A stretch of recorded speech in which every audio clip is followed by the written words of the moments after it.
Hello and welcome to Hawaii, which is of course a perfect place to talk about post-Brexit Britain. And Hawaii and a beautiful beach like this is a perfect place to speak about post-Brexit Britain, and not because we're just giving it all away and going on a lifelong holiday, but because Hawaii is in the Pacific, and the Pacific gives one of the great advantages or one of the great opportunities that post-Brexit Britain has. Free from the constraints of having to negotiate within the European Union, Britain does need to look to opportunities. Many businesses have approached us at Brexit Advisory Services worried about many things about the future, and we understand that. What is the post-Brexit regulatory environment looking like? What are the constraints that we have on our businesses? What's the ability that we have to trade into the European Union? No one knows the answer to any of those questions. And whilst we need to be concerned about some of the threats from post-Brexit Britain, let's look at the opportunities. The politicians said, let's open our eyes and look to other parts of the world, perhaps even to the Commonwealth. Well, I say, open our eyes to the Pacific, including the Commonwealth, and see if there are things that we can do. You see, in the Pacific, there's a group called APEC, the Asia Pacific Economic Cooperation. It was once described as 5 nouns looking for a verb, set up by the Australians in the 1980s. And one of the things that APEC does is it creates this thing, an APEC Business Traveller's Card. And an APEC Business Traveller's Card is a pre-approved visa for all the countries listed on the back. A 3-year multi-entry visa to the economies that sit around the Pacific Rim. Australia, New Zealand, Singapore, Malaysia, the ones that you would think, but also when you consider the Pacific, it's also Russia, China, Canada, the United States and others. And this APEC Business Traveller's Card is a 3-year multi-entry visa for senior business leaders. Now, recently, Prime Minister May came back from India a little bit worried about why her proposal to allow India into the Club of 100, the Great Club, didn't fill everyone with excitement. Well, the Great Club is allowing easier visa processes for 100 of the world's most senior business leaders on a pre-approved national list.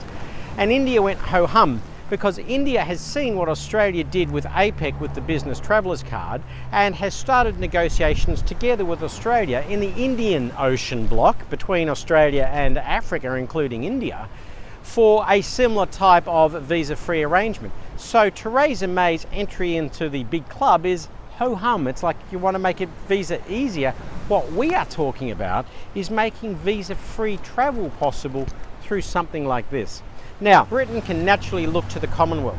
And if we look at the APEC Business Traveller's Card, let's look down the members of the Commonwealth that are already part of that regime. Australia, New Zealand, Singapore, Malaysia and others. So if we were able to say to the Commonwealth, why don't we have an APEC style Business Traveller's Card for Commonwealth countries to expand business opportunities amongst the Commonwealth? I think Australia, New Zealand, Malaysia, Singapore will all be in for that, and will be able to show to predominantly the African countries that are members of the Commonwealth, there are huge advantages in being able to do this. And remember, 5 of the 7 fastest growing economies over the last 10 years are in fact sub-Saharan Africa. So while everyone's excited about China and India, are they forgetting the great opportunities that come from Africa? Now let me wrap all of this up together for you. Post-Brexit, free from the constraints of the European Union, if Britain looks to APEC as an example, then we can create an APEC Business Traveller's Card style system, but for Commonwealth countries, that will give the United Kingdom an entry into Africa, but also an entry into the Pacific. Now, why is the Pacific so important? Donald Trump said as part of his election campaign that he would not approve the Trans-Pacific Partnership, a multilateral trade agreement led by the United States for the Pacific but excluding China. The Trans-Pacific Partnership was supposed to be a counterbalance to China's influence. Now, Hillary Clinton also said that she is not going to support the Trans-Pacific Partnership. So regardless of who won, the TPP is dead. Now, China, in response to the Trans-Pacific Partnership, because they were excluded, proposed the RCEP, Regional Countries Economic Partnership. And China thought that would take some years to evolve because TPP would be dominant. But at the APEC meeting recently, all of the APEC member economies said, well, if the Trans-Pacific Partnership is dead, RCEP now gets new life. Regional Countries Economic Partnership, including China, but excluding the United States.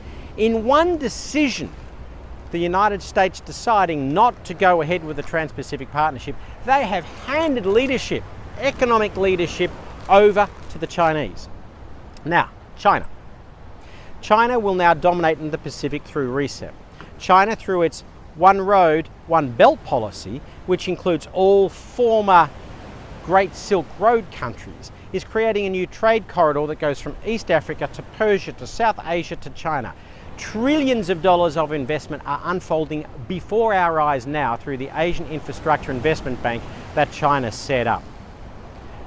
We see the first ships arriving at the Gwadar port, built in Pakistan by Chinese money. We see the first train line opening from Beijing to Afghanistan. We see new air routes between Islamabad and Kashgar. So China is locking up that part of world trade. China will lead in the Pacific. And what is Europe doing about it? Well, there is a side road on the One Road, One Belt policy into Europe, but really it's a bit play. And Europe is still, internally focused on its recovery from the financial crisis. So free from Europe, what does Britain do?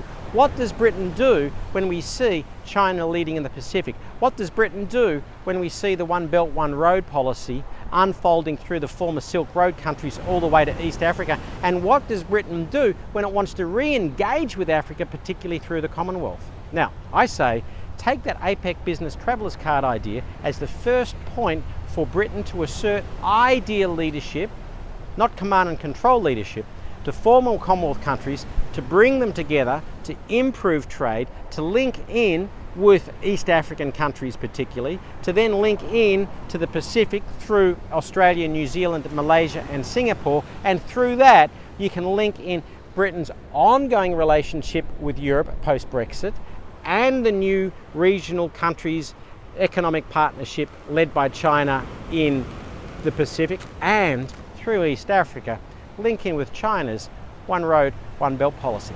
That is an enormous opportunity for Britain if only Britain decides to take that opportunity.